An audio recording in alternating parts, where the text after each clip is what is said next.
How to fix Growtopia 403 forbidden. So basically, this error usually appears when the server denies access. In Growtopia, it can happen due to network or IP issues, corrupted game files or cache, account issues, or basically server-side restrictions. So the first thing you can do is to, of course, check your internet connection over here. Use a stable Wi-Fi instead of mobile data or vice versa. You can restart your router or mobile hotspot or whatever connection you're using. You could go ahead to a different platform that uses internet, and if you're lagging from there, then it usually means your connection is the problem, and you're gonna have to go ahead and fix that first. You can also go ahead and clear the game cache. So go ahead into your device's settings, and once you're in your settings, go ahead to the apps. So search for apps, or you can manually find it. That's up to you.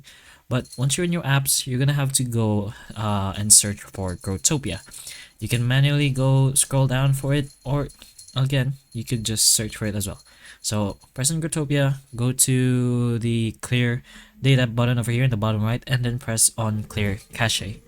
So if that doesn't work, you can also go ahead and try just reinstalling the game in your Play Store. You can uninstall Growtopia and install, then just go ahead and restart your device. So this ensures no corrupted files are causing the 403 error.